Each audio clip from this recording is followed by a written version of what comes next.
Hi, I'm Mike, And I'm Sarah. and this is the story of how we found our forever home and what we needed to do when we found Sweeten to help us with our renovation. We were living in a co-op in the Bronx, and when we decided to expand our family just a little bit more, we had to find a bigger house. And we were casually looking for about a year just around New Jersey and Westchester, and we decided on Westchester finally.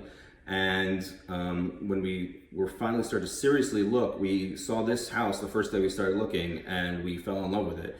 It's an old Tudor, and it was right in the sweet spot for price point, and it allowed us to do some good renovations. But we really had no idea what we were doing. We jumped right in, we put in an offer, and then we had to decide what we were going to do in terms of the renovation to make it our house. So I started asking people we knew in the area if they knew any contractors, and one of my coworkers actually recommended that we try this site, Sweeten. And I thought it sounded like a really good idea because as I was looking through other services, there were tons of reviews, but there was not really that curation factor of helping us find what we were really looking for.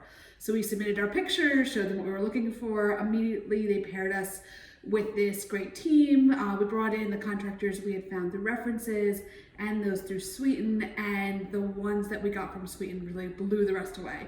Their portfolio was amazing, the scope of work that they were offering was incredible, and we figured they would be crazily expensive, but their bids were actually pretty much in line with the others that we found, so we were really excited to go with them.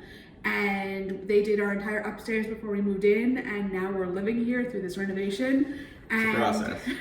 we're getting there. Hopefully in the next few weeks we'll have a full kitchen, dining room, and brand new powder room, and we're really excited about the work that's been done so far. Yeah, just in time for this little guy to come along.